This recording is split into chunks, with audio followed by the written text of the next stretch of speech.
Today's show. How do you start an outline for a nonfiction book? It's probably one of the most common questions that I get from people saying, I'm trying to figure out how to outline this. And what you're going to see on today's episode is a very different approach to outlining, almost a collaborative approach to outlining that you'll learn from one of the masters in the game of nonfiction writing.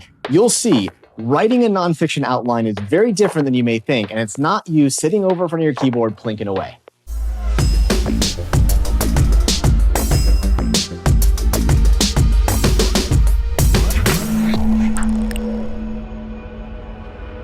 On today's episode, we're going to dive into the art of the collaborative outline. In fact, in nonfiction books, one of the most common challenges is that we sit down and try and write an outline. Oftentimes, before we've done any writing or any research, we try to figure out what the book's about. Now, this has two flaws in it. Number one, it forces you to sort of think about the world you know versus what you're learning. So we do it from limited information. And number two, it's lonely. It's just us and just us working on the idea. Today's interview, you're going to hear from Guy Kawasaki, who's the master of nonfiction book, having written now nearly 24 books, a world-famous podcast, and in fact, a great new approach to interviewing. And what you're going to see from Guy is two big things. Number one, he starts writing the interview, the outline based on kind of what he's learned here from conversation discussion. It's kind of this living document. But number two, he views this as a way to collaborate, to get people involved, and frankly, as a way to help sell more books along the way. Today, you're going to learn about the art of the collaborative outline through the eyes of Guy Kawasaki, master author, world-renowned sort of innovator in the Amazon and Apple world, and really a great guy. So now, just telling you how I work, what I do is I use Microsoft Word, and I use Microsoft Word because I need a very powerful outliner. So I started in outline format. I outlined the entire book. I spend weeks working on the outline because I want to know, this is the sort of architectural design of the book. And I got, people don't build a house by saying, okay, I'll put the bedroom up here, and then next week I'll put the kitchen, and then we'll just hope that it works. I need the whole thing laid out. So I spend months on that. And once I start writing, I keep flipping between outline and text view, And I have this, when I'm writing about business, I have in my mind exactly what I want to say, right? So I have in my mind, you should tell stories. You should, and I have these bullet, the top line bullet item. And then I have disciplined myself to always find a story that supports the bullet item.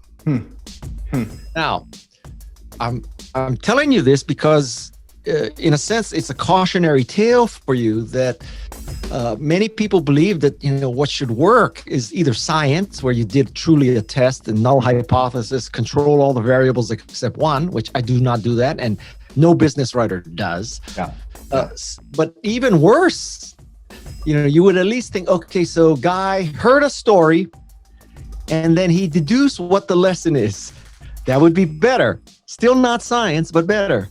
Right. But I'm telling you, I'm the worst case, which is I decide that this is my recommendation. And now, by golly, I'm going to find a story that proves that. So you could say that that's refreshingly transparent and honest, which it is. But you could also say, God, that's like flawed thinking. So, you started with the conclusion and you found the data to support it. And I hate to tell you, but I do that a lot.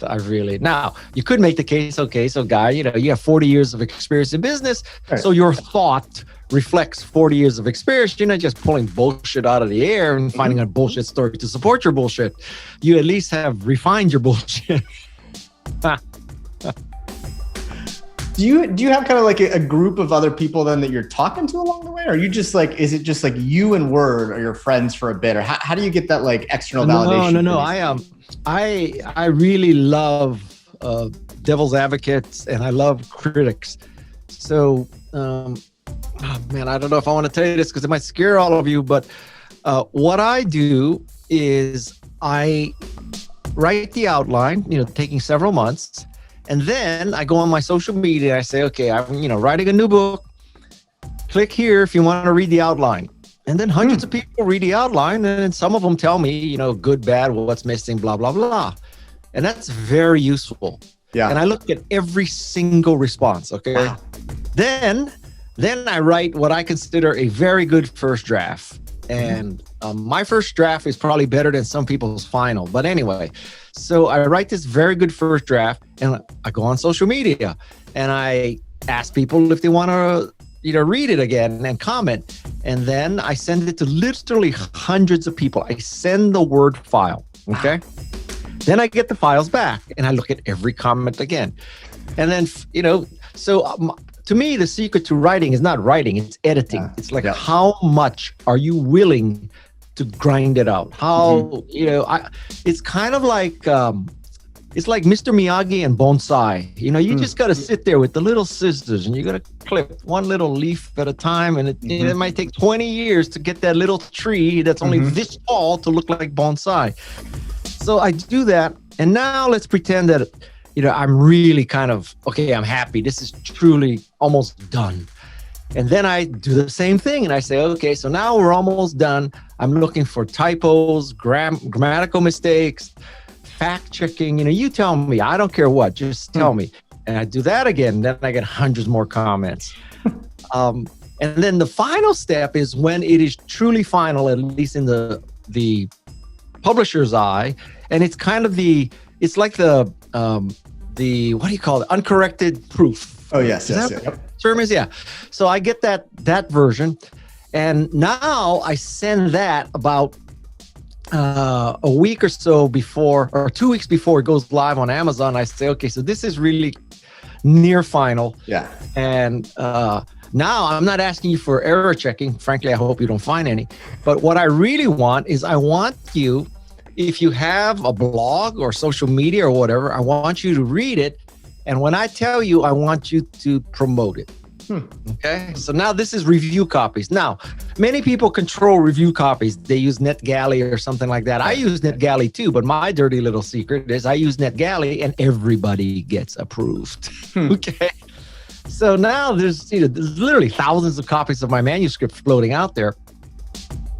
And in a sense, a really paranoid author would say, okay, so I'm a business book, so only the New York Times, Post, Kirkus, Publishers Weekly, Wall Street Journal, Business Week, Newsweek, only they can get copies to read. I don't believe that. I mean, if you are an esthetician and you have a beauty blog and you want to review my book, hallelujah, man. I don't care who buys my book. So you're a cosmetologist, esthetician, hallelujah, have my draft. So then now here is where it gets really interesting. And most authors, when I tell them this, they can't even wrap their mind around what I'm about to tell you. So I think that in the old days, it was a top-down world. So New York Times reviewed your book. They told everybody to read your book. Everybody listened, and bada bing, bada bang, you sell copies. I think that the world is upside down now. And so I don't think that people wait for the New York Times book review, Publishers Weekly, Kirkus, anything like that. I think they go to Amazon, they find your book, and it's 4.5 stars or it's 2.5 stars. And it's 4.5 stars. And you look at the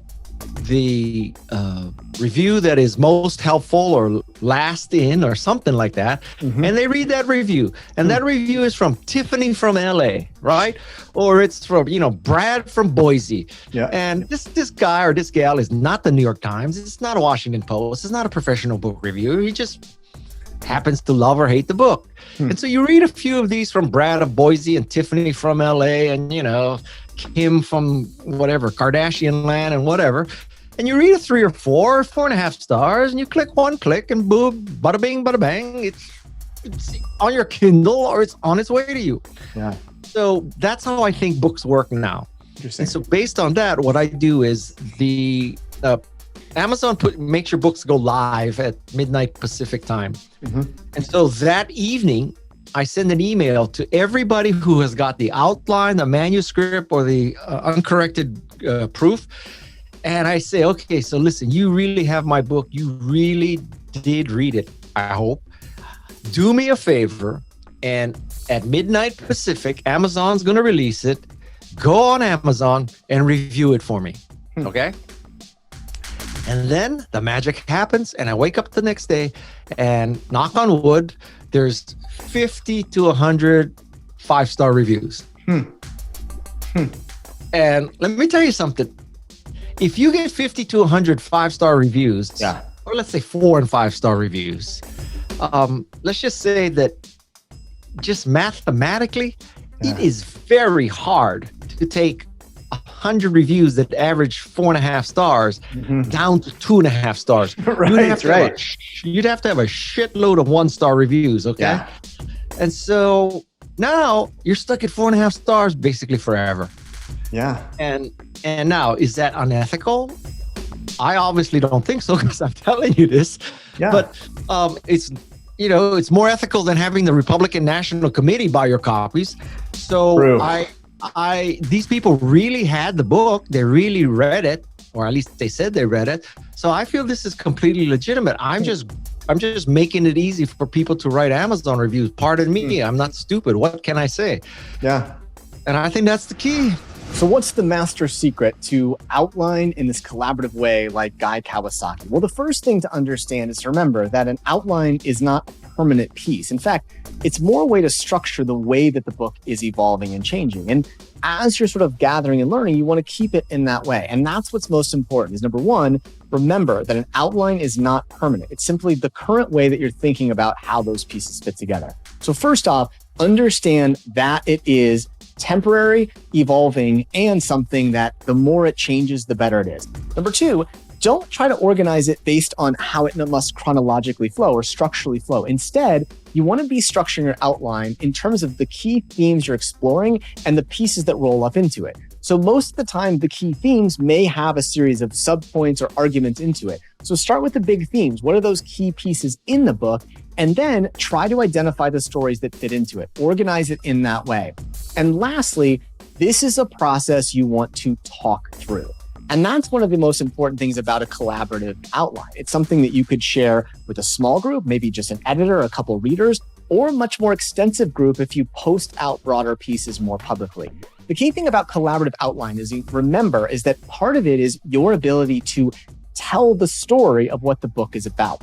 And my big argument for you and structure for you to do this one is when you have conversations with how you're thinking about the story of the book or the organization of the book is to record it. Record it and listen to the conversation. What you're going to see here is a lot of what you're going to get better at is how you go and take what might be a 4 or 5 or 6 hour sort of oral story if you told the whole thing and break it down into something that might be more 15 minutes. How would you walk through it? And break that down into something that's more 3 minutes and eventually be able to tie it into something much, much smaller. That's the process of collaborative outlining. And then every time you bring someone in to talk about the structure, the pieces, the elements, you can break that down into the smaller pieces of it, the bigger pieces, and expand from there. When you start thinking about your book, remember, collaborative outlining is different. It's not something that's independent and just you. It's something that it evolves. And the most important thing about doing a collaborative outline in that way is that you don't do it alone. You want to be strategic and thoughtful about those pieces. And remember, not only the content itself, the structuring, and even the word choice you use will be helpful in that way. Big thing to remember is that outlining is something that can feel like it's just on us. And that's not the way great authors like Guy Kawasaki do it. Outline is a collaborative opportunity to learn, get feedback, and evolve as you go, whether they're small changes or much bigger changes, but don't outline as it's just you trying to figure it out. Instead, test, try, and tweak. And one of the things you'll see is that makes a process much more fun. If you're looking for more ways to sort of never write alone as you're building your book here, subscribe. We share tips and tricks and techniques about the idea of collaborative writing in a book or other long writing project. And we know the most important thing you can do, never write alone. Being from Hawaii and being a very big fan of surfing, of course, what do you think I'm going to do? Everybody, shaka, bro.